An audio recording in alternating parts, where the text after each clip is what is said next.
recording. We're, Hi. we're live. We're live on the line with Emily and Kate. Ready for your evening chat? Call us with your problems. We will make them worse.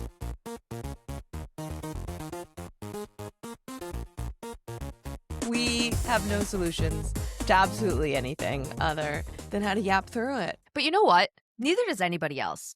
Mel That's true. Robbins doesn't really know how to fix your problems. Oprah doesn't know how to fix your problems. Only No, you do. I think that Mel Robbins, Oprah, all of these people give people the confidence to solve their own problems. You know what I mean? Like they Yeah. get you on the right track. I've always sort of liked 5-second rule. It is not brilliant. You know what I mean?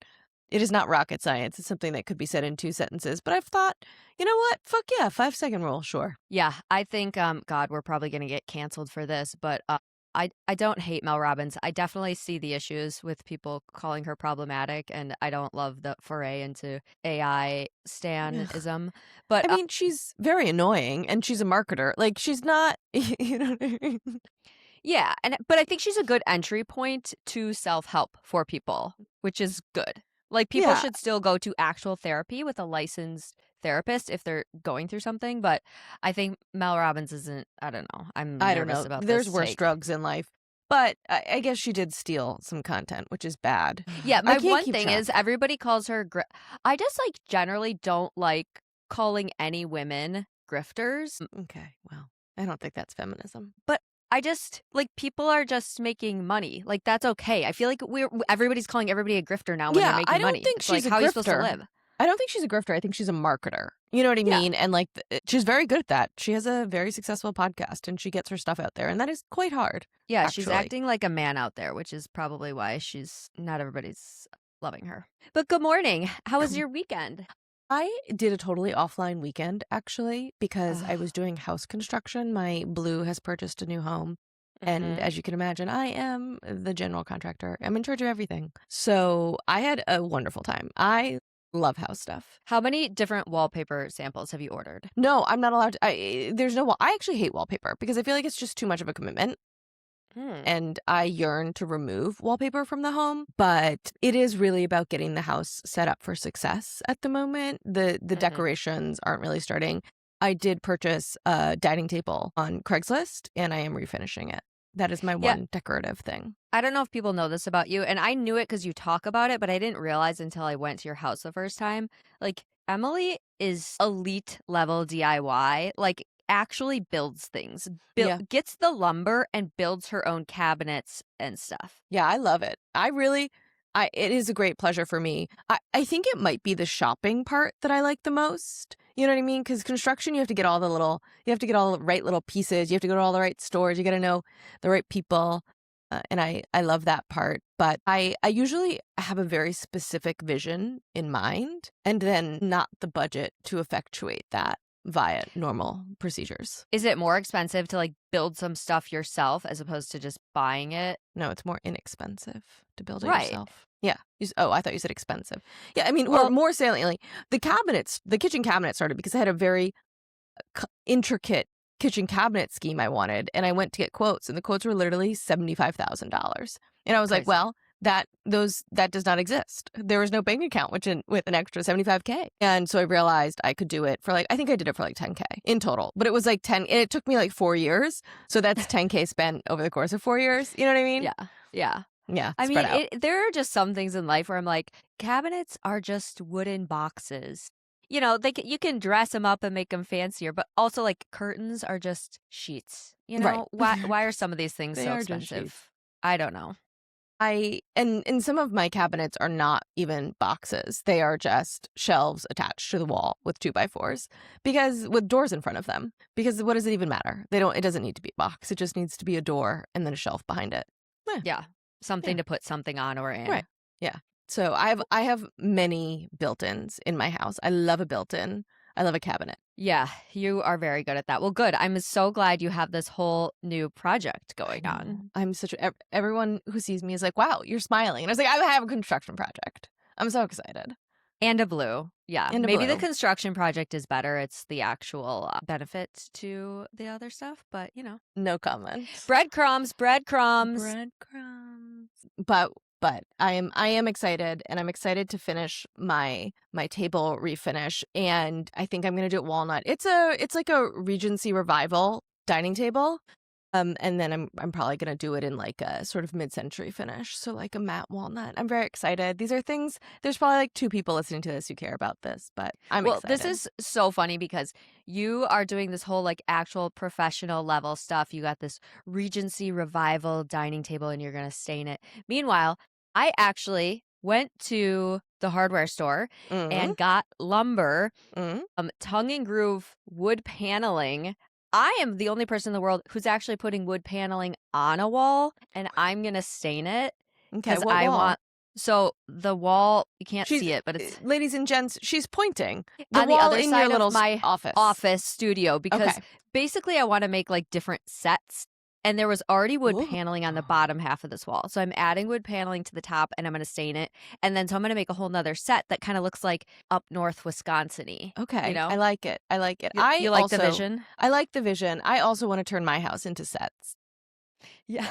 I don't think my blue knows how to listen to the podcast, to be honest. Really? And no, I think we're safe. So I'll say, look, we'll see how long I last in this house because I'm redoing that other house and it's quite nice. Yeah. Well, your house is nice too, but yeah, My you house always is need. nice. And I always need another.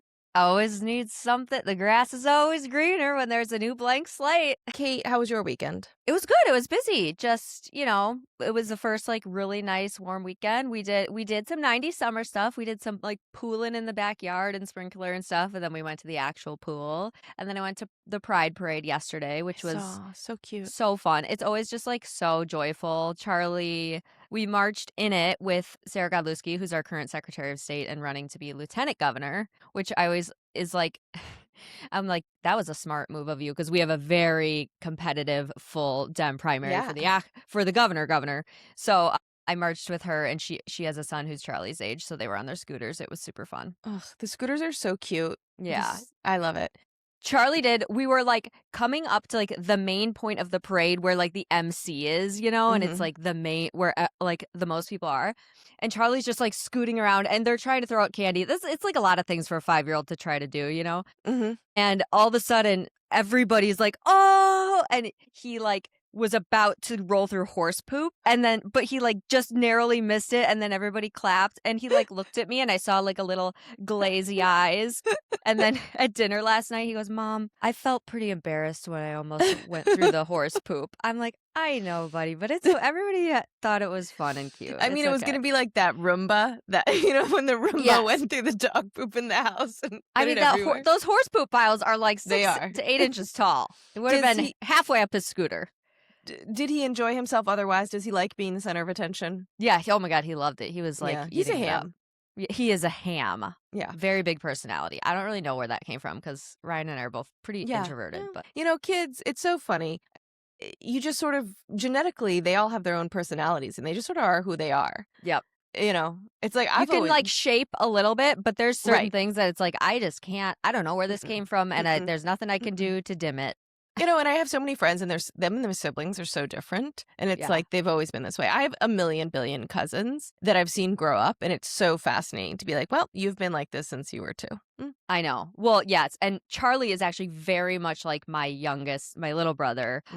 Right. My older brother was here recently when I was actually in California, but he came with his wife and the kids, and afterwards he's like, wow, Charlie, I thought my son was energetic, but he's like Patrick when he was young, huh? I'm like, yeah. But both of my brothers live out in Denver, but my little brother just got a new job and is moving to Portland, which I've never been to, and I'm so excited. Wait, which Portland? Oregon, I think, actually. I'm pretty sure. You didn't check? I mean, there's also Maine? Well, it's like in the beer beverage industry. I'm pretty sure it's Portland, Oregon. Okay. Well, I feel like Maine also does beer and beverages. Not as much as Portland, Oregon. They do.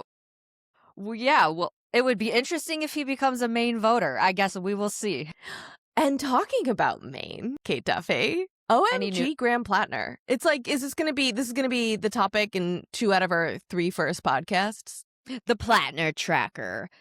It seems like everything's just moving forward as usual with him. Yeah, of course. And it's like, everyone's like, oh my God, we need these white men to vote, and so we need to give them a candidate that they'll like, and he must have guns and a drinking problem and have a sordid history with women for them to vote for him, and we need them. Yeah, I mean, whatever. It's like, as long as we did our part and said we were concerned, then that's all we can do. We're not voting in Maine, That's true. and ultimately it's a democracy. So if the people know the things and that's who they want, then that's the way it goes. Okay, Kate's shutting down this conversation, girlies. She Well, says I we're mean, done. what else can we do? We can talk about it. What do you mean? What can we do? What is this whole enterprise we're doing? Talking Okay, about well, so things. what's the latest revelation that's like the most annoying Right. to you? Well, and my opinion has not really changed throughout this entire process. You know, and like I didn't like the guy from the get-go because he worked for Blackwater. And for me, that was it. I was done in the beginning, right? It Can was you like, ugh. explain what Blackwater is? Blackwater is a private mercenary force run by What's a mercenary? like military. They Oh, okay. paid for GI Joes that the US government subcontracts to, and we paid them a lot of money in Iraq. And so after Graham Platner did his tours in Iraq working for the military, he left and then went and worked for this private contractor because you earn more money and you go back. And Blackwater did nasty shit in Iraq. Nasty fucking shit. And I just think that, like, it's one thing to join the military. I 100% understand why people do that. There's many different, very valid reasons to do it. But there's another thing to, like, leave Iraq, say I changed my tune on the war, and then you join Blackwater? Like, WTF. For me, that has always been why I've disliked him from the jump. But the New York Times put out a big expose, and there is a lot of, like, people are very upset that we continue to talk about Graham Platner and not a lot of other very good candidates that are out there. But there's a lot to talk about. I know. And so with this New York Times expose, they did reporting on his ex-girlfriends. And one of his ex-girlfriends is a conservative political strategist who did a lot to help Brett Kavanaugh get confirmed. Oh, No. boy. Right. So, like, the irony here is, and so she is the one apparently who first leaked the reporting of his Nazi tattoo. She says that during their relationship, he had a drinking problem and was violent with her. At one point, like, locking her in a room and not letting her out, grabbing her, not physically, like, there's no allegations of physical assault. Mhm. But certainly it seems like they had a very tempestuous relationship, and in a world in which judgment matters, because this man wants to be a senator, one could say that this is important. You know, on the other hand, lots of people, Kate, when you have your knee like that, I can't see you. You're out of focus. Guys, sorry. Audio. The listeners, Kate just put her knee up. She put herself in a little pose, and the camera decided to focus on the knee, not the face. Still figuring out all the tech, okay? I was just trying to have a cute pose, okay? She's just trying to be a cutie. Now she's drinking Celsius. No. Alani. I'm an Alani stan. Don't get it twisted. No, What this is is not Alani? sponsored. What is Alani and what It's- is Celsius? They're both energy drinks. Okay. But, okay, Alani was made by a woman, like, influencer, and Okay. it is so good. I just gotta tell you that. Okay? I did try the Dunkin' Donuts energy drinks yesterday, and they are disgusting. I don't think you should be drinking energy drinks. No, absolutely let's just say not. that. No one needs that. I think I'm gonna stick with coffee. Energy drinks might start the dying again.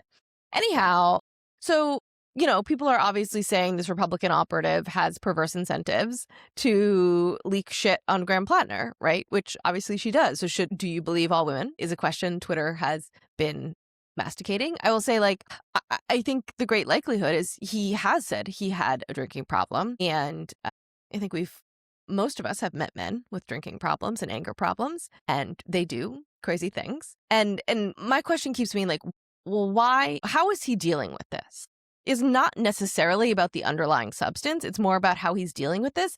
And I feel it's all very gaslighty that he's doing. Yeah, first of all, I'm an expert in drinking problems, okay? You are. I know he was in the military. He's a vet. There's a lot of vets who deal with substance use disorder. And he's talked about PTSD, all very valid responses to the trauma he endured over in Iraq.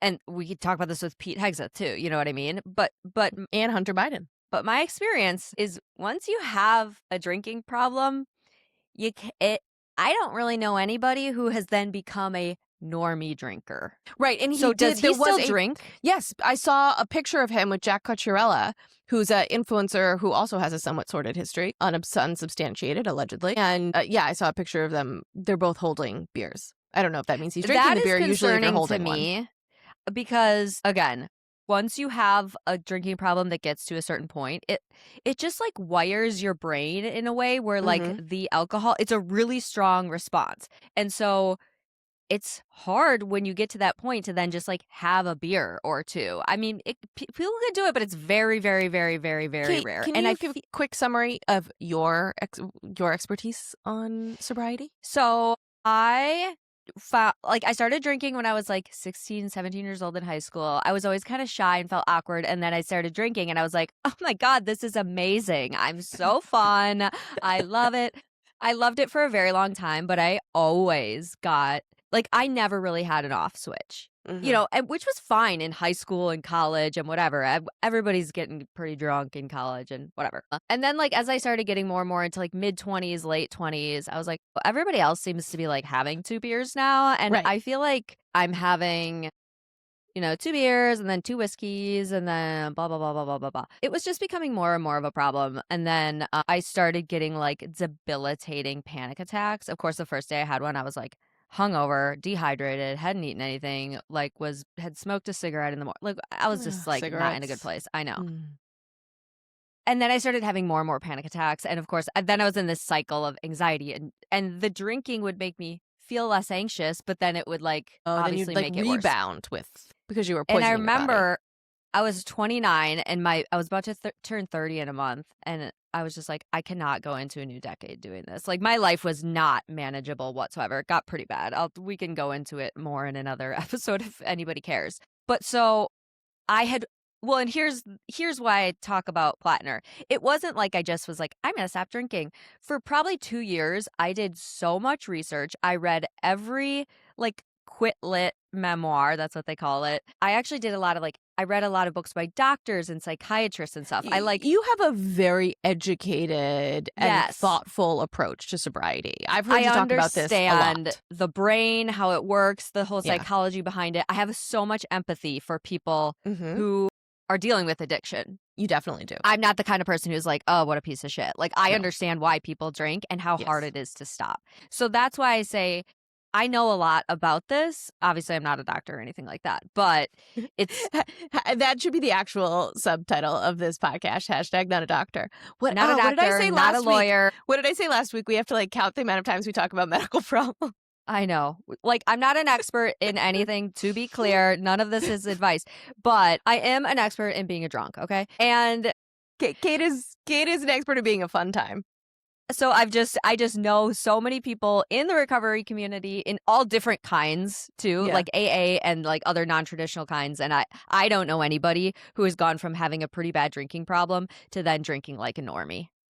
And I've met a lot. So that's all I'm saying. Right. Yeah. I mean, I've sort of been making the joke to myself, frankly, that I'm well, if Graham Platner wins this Senate race, he needs a stone cold butch to be in charge, his chief of staff, who's not going to let that man have access to a phone and not going to let him have access to a bar. And, you know what I mean? Keep him on message. Put that man in flip phone territory. The kick thing worries me. Him and John Fetterman are fighting. And I'm not a John Fetterman fan. In general, I feel that man's stroke and he has changed him and he had a disability and he should retire. But whatever. He's not gonna. But John Fetterman was prove to me that everyone you talked to on Kick was over 18 and I'll promise I'll wear a suit to work every day. And I was what? John Fetterman sounds a little jealous that somebody else is encroaching on his white, burly, independent man trope. You think? I guess, maybe. I feel he's probably jealous. I certainly think there's things wrong with him, but I also think he likes being controversial and the center of attention. And now there's a new controversial white guy and he's well, hell no. Interesting. Ugh, the girls are fighting. I actually, you know what? I'm against saying that, guys. I take it back. Oh, it's Control fine. Z, I know, but it's anti-feminist to imply that girls fight. AOC says it, so we can say it. Who says it? AOC says it. Oh, does she? Yeah, she said it to a reporter. I just saw that AOC is the top fundraiser of Democrats in the House. She's raising gargantuan sums of money, including more than Republican Speaker Mike Johnson.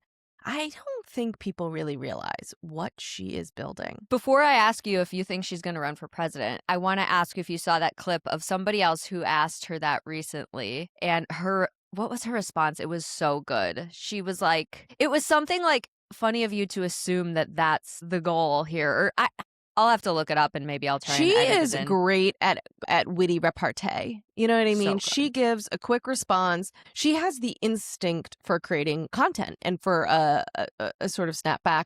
And they're always really good. It really reminds me of Nancy Pelosi. Like Nancy Pelosi, you could take any single sentence she puts out and it's a quote. I was Yes, at a it's dinner, so fiery still. right. And they're pointed. You know what I mean? Like they're saying something with these statements. So many politicians, they speak for 5 minutes and you're like, what did you even fucking say? You didn't say anything. Mm-hmm. I was at I know. a dinner party this weekend. And by the way, I was invited to a dinner party. Do you know what time dinner started, Kate? Oh my God. You're gonna die. 9:20 p.m. I was dying. I was like, I'm too old for this. 9:20 p.m. Oh my God. Was this your, like, the gay couple? Yes. Okay, Yes. that makes And sense. I was like, well, are you guys going to go out to a bar afterwards? I mean, it was obviously a delightful, tasteful evening, but I was like, guys, I'm hungry and I need to go to bed. I go to bed at 9:30. Yeah, that is a late dinner. Was it So good late. though? Did you stay awake? Yeah, but I mean, I have GERD. I can't eat after 8 p.m., you know? You are such a boomer. Did you guys see I'm my such a- text I posted on stories where Yeah, Emily was thanks like, for I not- don't have Apple Podcasts. I think I deleted Apple Podcasts because I use another podcast app, Kate. So it's Okay. fine. I figured out how to click your link. Well, if you're listening to this podcast, hopefully it's wherever you listen to podcasts. If it's not, send me an email. I'll never see it. Send Emily an email and she'll tell me. I'll forward it. We do have an RSS feed though, if anybody needs it. Okay. And then I won't respond. What were we talking about before I got distracted about the dinner party I went to? Oh, I know. And someone asked me what my opinion was on Cory Booker. They were like, it was a journalist who was at the party, and they were like, we did this interview with Cory Booker, and he didn't say a single quotable thing in the entire interview. And I was like, yeah, no, Really? that's how I feel about Cory Booker. It's like talking, but what are you saying? Okay, I have to disagree. And I know this is separate from the whole like APAC thing. I know people are upset with him over that. This is all before that. So do you know when I first started getting involved in this work 4 years ago? Literally a week after I even started, I picked Cory Booker up from the airport. Right. And him and his chief of staff, who were here for an event that he was going to speak at a rally for Mandela Barnes. And I was like so nervous. And he was, first of all, so nice in the car ride. He's very lovely and kind and pleasant. And then like, these people get themselves elected to office for a reason. Well, I know, but not all. You'd be surprised how some of them like are a bit awkward sort of in person. Okay. And he was very good at being a politician. Yes. Like, so he's asking me about all this stuff and I'm telling him. And then like when we got out of the car, he grabbed my phone, which I know he does this with everybody. And then he like took a video with both of us. And then he remembered the things I told him about my son and my husband. And he like mentioned that stuff in the video. And it was very sweet to me. I mean, and then, gosh, the bar is so low remembering the conversation you had just had. I know, but it was thoughtful. Yes. Okay. And then his speech actually he gave at that event was like, he was a really good motivational speaker. Like I was engaged. Okay. So Cory Booker gives self-help to me, which is a pejorative statement. Yeah. That's good. Maybe not like senator, but he like Mel Robbins. 100%. You know what I mean? Like he wants everyone to be vegan and eat vegan cupcakes, and you know what I mean? Yeah, I also didn't realize he was vegan, so I brought him a little care package of like cheese and stuff. So sorry. You're like, sorry, it's literally Wisconsin? He didn't mention he was vegan. That was very nice. He just said thank you, and then later I realized it. I think I was the one who told you he was vegan. You and I had like just started being friends at that point. Yeah. Wait, but okay, so somebody asked you about Cory Booker. You were like, he's a soundbite, whatever. What do you think about AOC? So what is she raising all this money for? Is she going to run for president? I mean, I think the question is she going to try to run for Senate or is she going to run for president, right? Like those are essentially the two options on the plate for her. And no, that's not true. Or there's a third rail option, which is she's trying to take over House Democrats from Hakeem Jeffries, right? So she wants to. Oh my gosh, I like speaker. door number 3. I like that. Yeah, you like door number 3? Yeah. The thing about her is she's young and she is so talented that actually she can do whatever she wants, even if she loses. Like she's not going to go away. I think it will just only build her brand and people's recognition of her.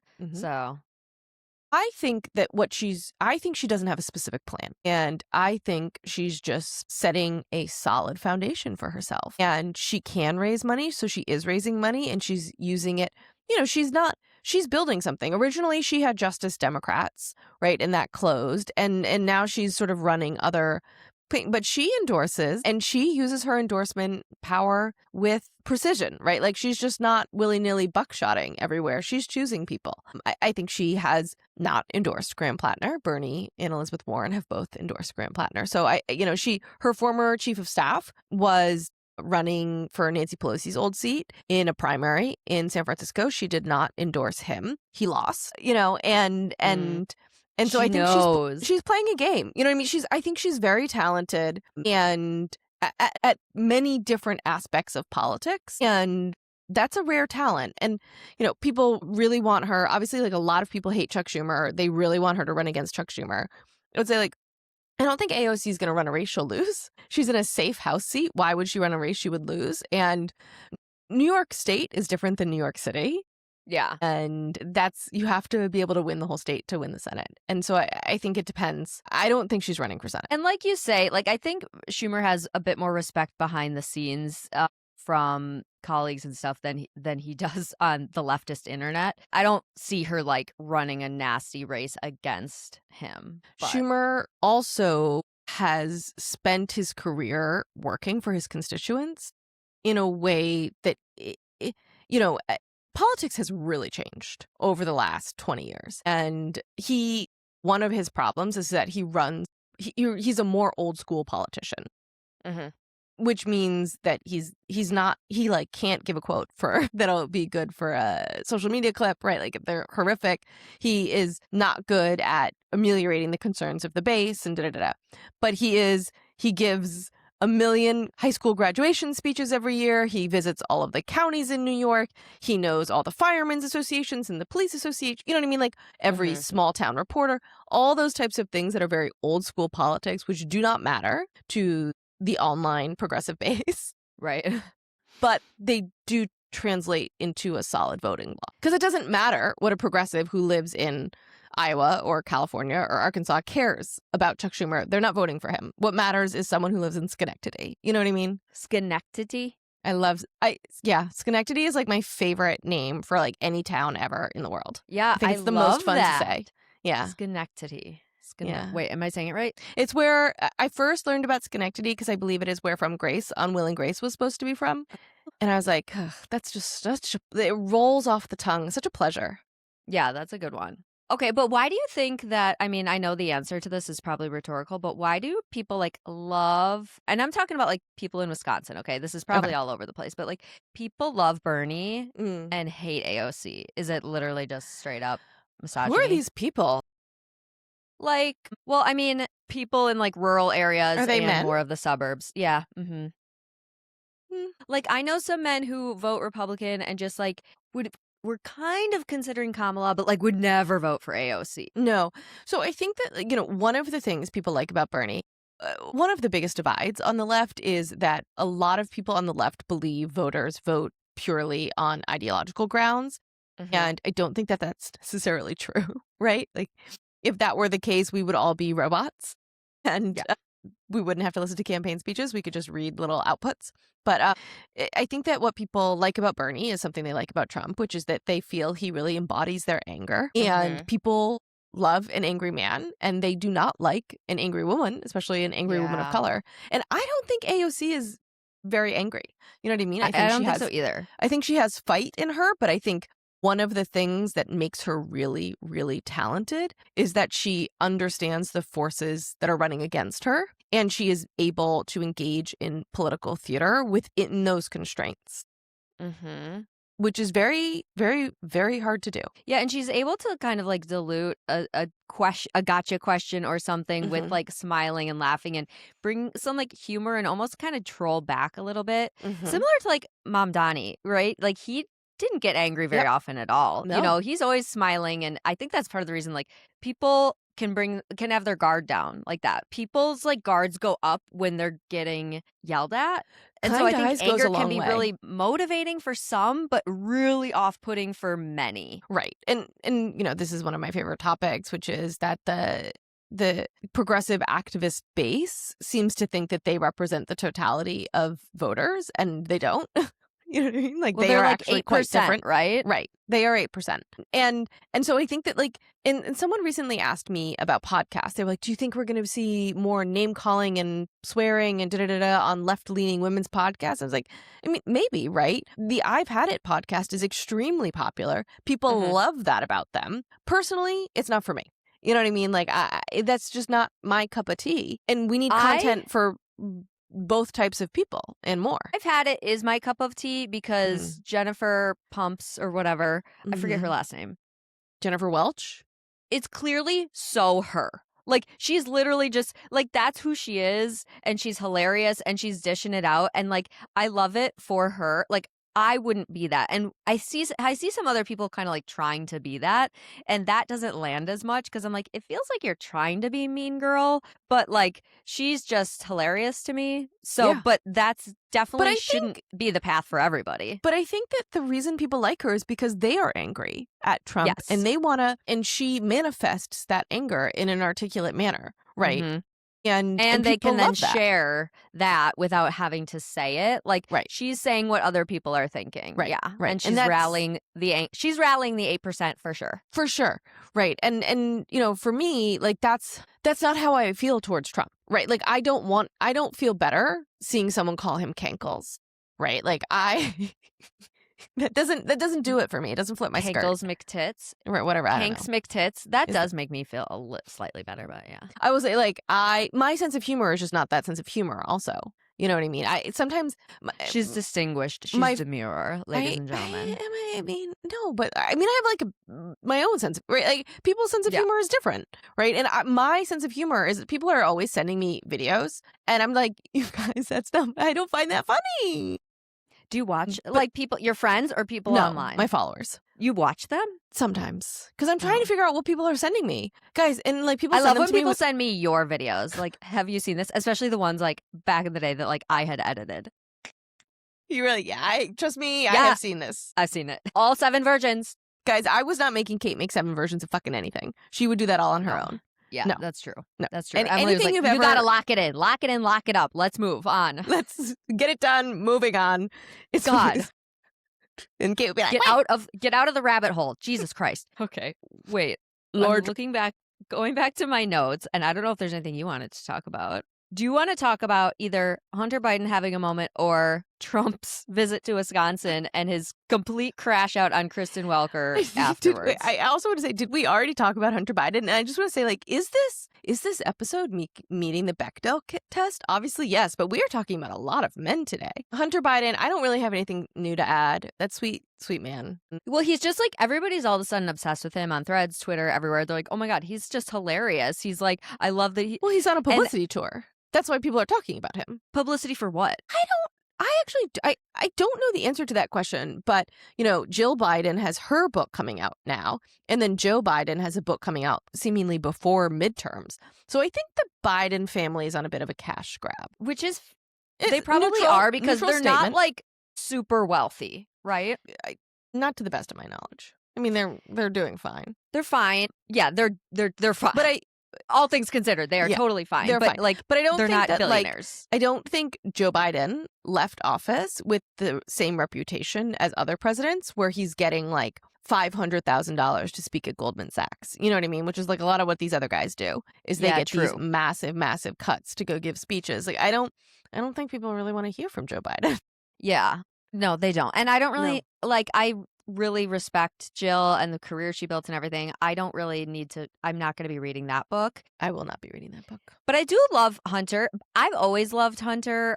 Again, I just love, you know, my fellow people in recovery. But I think like people are now seeing he doesn't have to like be quiet anymore because it would ruin something for his dad. You know, like he can just like be whatever. And he's an interesting, funny, down-to-earth person because of everything he's been through, starting with his childhood. And but I will say, it also, like, it sort of annoys me because I'm like, Oh. they should have just let him respond. Someone posted on Twitter a comment to him being like, hey man, you left your drugs in the Situation Room. And Hunter responded, they weren't mine. If they were, I never would have left my drugs behind. And Right. right. And like, yeah, that would have been funny. He should have just tweeted that when the whole thing was happening. You know what I mean? Like it sort of bothers me how Democrats are continually not understanding the modern information ecosystem, and they don't understand how to fight fire with fire. And like, it is much too late. Like, the damage has been done. I'm glad for Hunter that he's having this seeming resurrection tour, and like, I hope it is helping, not hurting his sobriety. He has a young family and like little kids, and God bless. But I think he's good. You think he's good? Okay. Well, I think he's good. And I think he has enough people around him. I think he's like 7 or 8 years sober, and I think he has enough people around him that are looking out for him. For me, Joe Biden, sometimes I get really annoyed at him from a policy perspective, but like that voicemail that was leaked about him that he left for Hunter, it makes me tear up every single time. You know what I'm talking about? Yep. Where Hunter was in a bad place, and Joe Biden is just like, I love you, buddy. Whatever you need, I love you no matter who you like. And Joe Biden, at the end of that man is a good dude. You know what I mean? And a good dad. That is, why I love Joe Biden. That is unconditional love. 100%. Anybody who has had a child who has struggled with addiction knows it's like the most impossible thing in the world, I'm sure. And I went to this like women in recovery event years and years and years ago in LA. I was like, what? You didn't tell me? Okay. It was a very long time ago, and this woman was speaking. She was the keynote speaker at like the dinner. Her name is Amy Dresner. She wrote a hilarious book. Oh my God, I can't think of it right now. Oh my God, perimenopause. You're not even in perimenopause yet, but you can just start using it as an excuse. Whenever you regret something, you just say perimenopause, and everyone was always like, okay. Perimenopause. Google it. Amy Dresner's book. It's about her time with addiction, but she's hilarious, and literally she goes into things that are you cannot believe the things that she does and is saying. Anyways, My Fair Junkie. Yes, My Fair Junkie is what it's called. It's so good. So she was speaking, and at the end of her speech, she has a very close relationship with her dad, or did, and like she's been to rehab a million times, arrested a million times. She was like picking up needles on the side of the streets in Hollywood, and she just keeps fucking up basically. And at one point, she asked her dad after like the most recent fuck up, she was like, Dad, aren't you like embarrassed of me? Aren't you embarrassed to tell your friends like about me? And he said to her, he goes, are you kidding? My friends wish they had a kid as unbreakable as you. And that's just like, that reminds me of Joe Biden's voicemail, and just like, what an amazing, loving thing to say to a child who is struggling. Yeah. I mean, I need more lipstick. I love a father's love. My other thing that I always like about Joe Biden is not cheating on Jill Biden. You know what I mean? Yeah. And God bless. I hate a cheater. I really do. And I think that's okay. I think that sometimes in society we've gone a little too far. I'm allowed to hate a cheater. You know what I mean? Yeah. Yeah, totally. And I think Joe is a good man, and I think Hunter is a good man too. And there's actually a thread that his daughter posted years ago about him. Like, he also went to law school. He finished before Beau. He paid off Beau's law school debt. Yeah. Like, he's addiction can happen to anybody, 100%. and he's come out the other side. So, and now he doesn't give a fuck, and he's just lighting everybody up. So I'm here for it. Yeah, do it. More of that. Less of Jill and Joe's books, TBH. What was we were supposed to be talking about something else. You want to talk about Trump with Welker. Can you please tell us more about that, please? Okay. Well, so Trump came to Wisconsin, the 3rd congressional district, over the weekend, which Did is you something like about agriculture? Western Wisconsin. Yes. All of the farmers are really, really struggling. So many farms are going bankrupt. The suicide rates are climbing. Ugh. They cannot, the tariffs are killing them. They can't sell their crops because of like the trade And stuff. we're going to be having there's like a beef worm that's going to start. And I imagine that there's worm? tons of milk and dairy in Wisconsin. I imagine that's going to hit you. I've been hearing about it in Texas, but like worms spread, I assume. I have not heard about the beef worm. I'll have to look into that. Yeah. Yes, we have a lot of dairy, and then just a lot of like, corn and soybeans and stuff like that, all that has been affected. So, but everything is so expensive. Like fertilizer prices are through the roof. Diesel fuel prices are through the roof, which they put in their tractors. The farmers are really struggling. And so Trump came with Brooke Rollins, Secretary of Agriculture, and then had a round table with also Derek Van Orden, who is the congressman in this district, who is one of the most vulnerable House members this Can I election interrupt cycle. you for a second? Yeah. Wisconsin is at low risk for a screwworm epidemic because of the Thank environment. So that's great news. Thank God. Okay. We have to deal with the frozen tundra in the winter, but not the beef worms.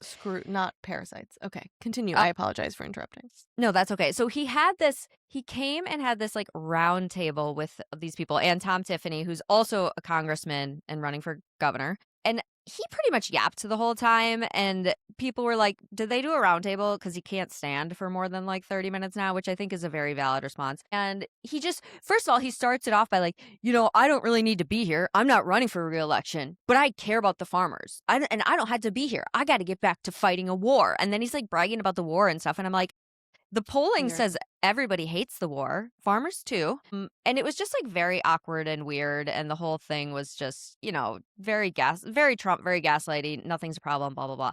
But then Kristen Welker did an interview with him afterwards. And I need to watch the whole thing. I've only seen clips. She was pushing him on the 2020 election claims that he will not let die. He still says that Democrats cheated in 2020. And she pushed back on him like, "What? Show me. Where are the receipts?" He says there's Where's evidence. And she's like, it hasn't been presented in court. And he just lost it. It was like watching a toddler for real, like get caught. And he like stormed off. And it was very like it's like you got caught. You got called out. He's calling everyone crooked press, crooked Democrats, It's like, it was so nice to see her push back like that. Which is such an indicator of how infrequently press actually pushes him like that past a follow-up question. You know what I mean? Did you see it? I've seen clips of it also, and I read articles about it. What do you think? Yeah, I just think that, like, on the one hand, this is what Trump has been doing since 2015. You know what I mean? Crooked Hillary, blah, blah, blah. But he doesn't have the temperament to be president. And nonetheless, this is the second time he gets to be president. So it's frustrating. I will say, I think this is part of like a broader breakdown that is happening, which is he has been like a petty tyrant for now a very long period of time. And he is making it increasingly difficult for Republicans to be successful. I mean, he is really screwing the pooch in Congress right now. He's never really had a good grasp of how to get legislation passed, right? He's like a very unsuccessful president in a lot of ways, in the ways of like actually legislating things through. He likes to do things through executive fiat. He's an aspiring authoritarian, right? Like, we know this. But nominating Bill Pulte to be DNI, the Director of National Intelligence, this man is a Nepo baby inheritor of a home building company. And he like got fired from that. He's the head of a federal housing administration. And now he's going to be the Director of National Intelligence? Absolutely fucking insane. And so no Democrat supports that. And there's quite a few Republicans who are against it. And then he does that the same week they're supposed to be renewing FISA, which is their warrantless wiretapping spying authority that they have to authorize by this Friday. And so now they're like, we're not going to do that. Who is wiretapping who? The CIA wiretaps foreign adversaries. It's like how we collect our data that our intelligence people use to, do all of their intelligence shit. And so Congress has to pass a law. They have to reauthorize this law called FISA, which allows for warrantless wiretapping of national security threats not on domestic soil, on international soil. And that has to be reauthorized by Friday. And it's not gonna, because they're like, no, you have to not have Bill Pulte be in charge of not be the Director of National Intelligence. And Trump, in fact, has been like, not only is my best buddy gonna be DNI, but actually I'm telling him to like fire all the intelligence people. Oh my God. So this is like a story that we need to be following. Yeah. And why does Trump want his extremely loyal golfing buddy to be the Director of National Intelligence? And this connects back to his comments with Welker, which is because he thinks that Pulte then will be able to declassify things that will reveal the elections was rigged. And conceivably, this is about setting the glide path for 2028, which I believe you said you were going to ask me if AOC is running for president, but like, I don't know, should we just bring Trump third term up every single episode? I mean, what's your chance of him actually running for a third term? So I've been saying that it depends on who wins midterms. I think if Democrats are able to win the House, which statistically by all accounts, Democrats will be winning the House. Like, it is an off year. The Democrats should take 20 plus seats this cycle. And Trump is not doing a very good job, which means like there's the foundation for there to be a blue wave. But I think if Republicans keep control of Congress, there's like a 50-50 chance that he tries to do a third term. Like, I think there is an existential threat this midterms in a real way. Like, I'm, and Kate, I believe, can attest that I am like not a histrionic person. Yeah, Emily is the flight attendant. Like, she is usually not stressed about things. She's seen it all. I've done like the same thing every year for 20 years. She does not really stress out about things. So when she does get stressed out about something, that's when I pay attention. I'm like, oh no, the flight attendant is looking around all shifty, like something's going on. So yeah. And also, you're quite pragmatic and like, well, the thing centrist is, like, almost, you know, you're not like the online left being like, Trump's gonna do this. Like, no. No. And I only say that because, like, I really think he will do it. And I think it's very bad. Right? Like, I think I mean, we have to stop underestimating this man. Right. So, and again, I do think that Democrats are going to win the House. And I think that he can't do it if Democrats win the House. So, like, that is, in one way, I'm saying, like, it's not going to happen. But I certainly think it's ridiculous to think he won't try. If he can. If he's still alive in 2028. I know, that's everyone's comment.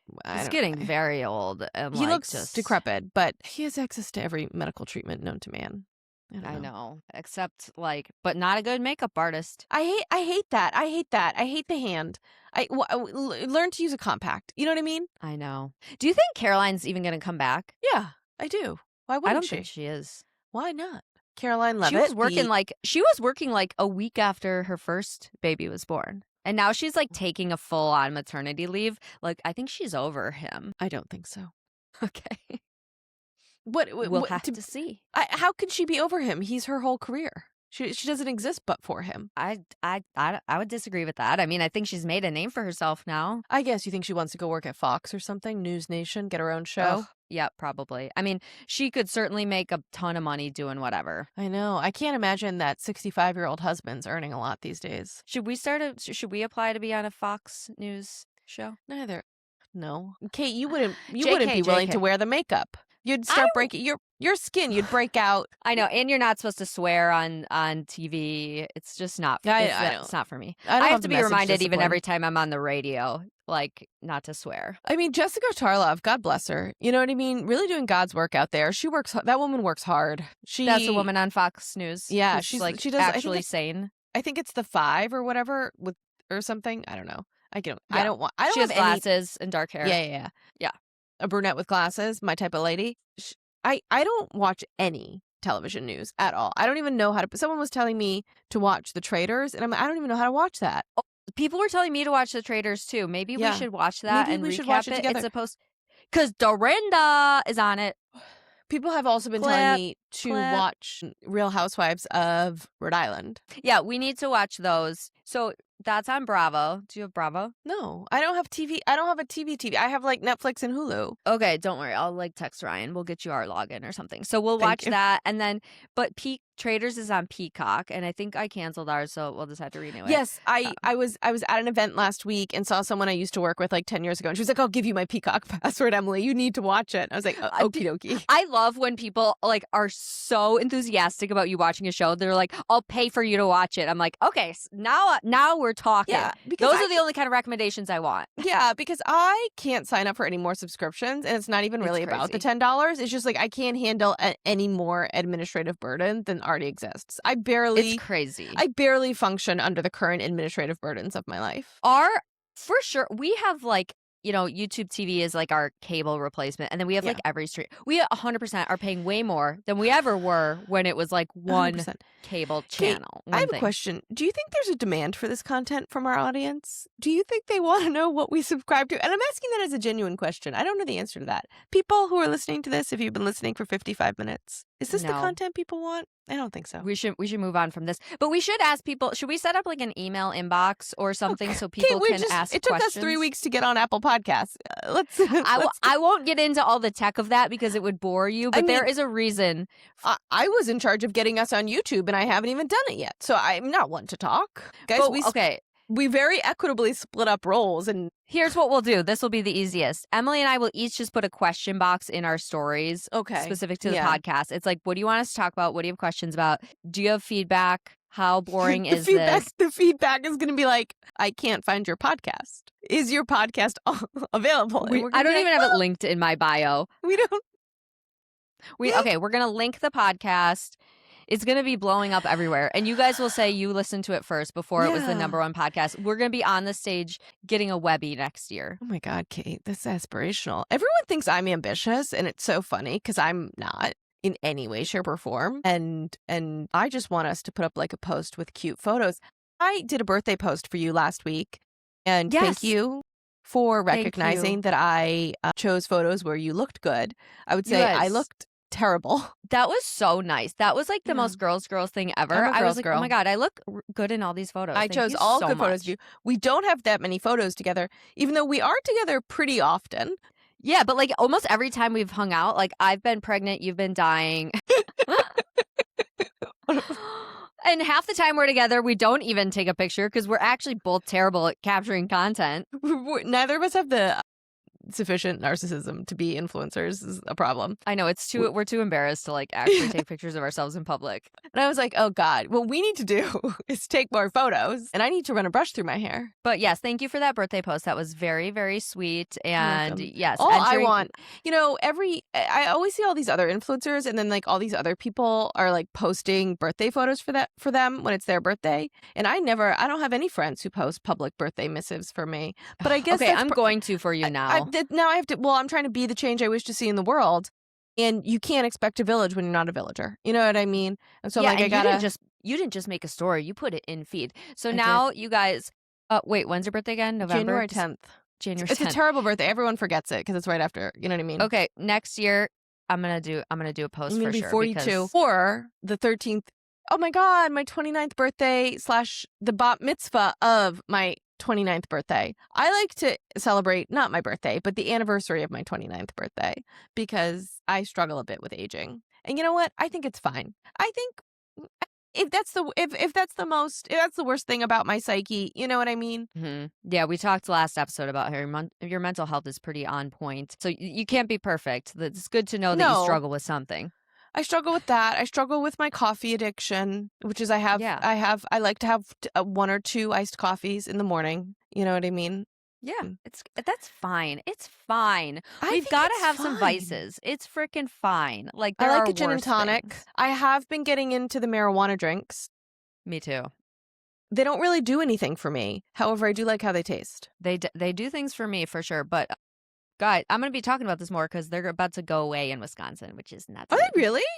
Yes, because of the new farm bill closed a loophole because we don't have cannabis is not legal here, either recreationally or medicinally. But there was a loophole in the 2018 farm bill that was like by weight or something. So they've been able to have all these THC drinks and gummies here because of that loophole. That is getting closed. And in November, it'll all be gone. So if you're listening and you're from Wisconsin, this is another reason we need to elect a Democratic governor and a Dem trifecta so we can actually legalize the shit and get our drinks back. I was like, buy a stash. No, you're right. Well, you're going to have to be mailing me I'm going to have to be your marijuana dealer. I would say marijuana has been legalized in Washington, D.C., and within like a 2-block radius of my house, there's like 7 stores. There used to be independent owned restaurants and coffee shops, and now it's all marijuana. And that sort of annoys me because I would like some delicious food, but that's fine. It is what it is.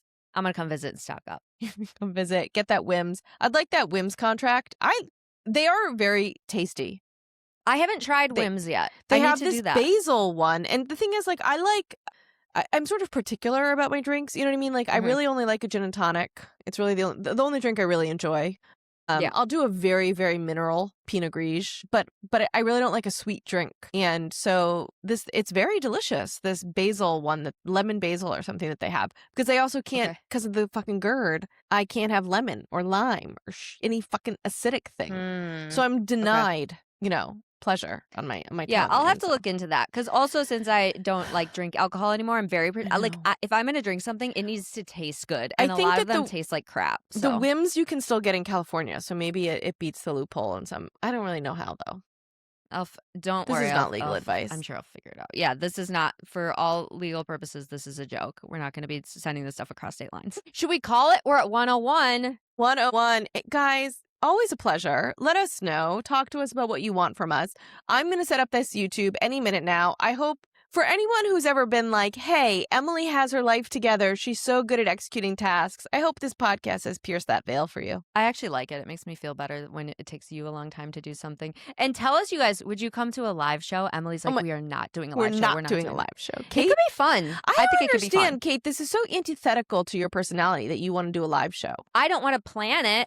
But I would like Kate doesn't want to do anything. Go. She's like, Emily, I want you to plan a live show. No, and we could hire with all the money this podcast all the cash is raking we're in. earning from this podcast that we haven't even we don't even have ads on because we don't know how to do it.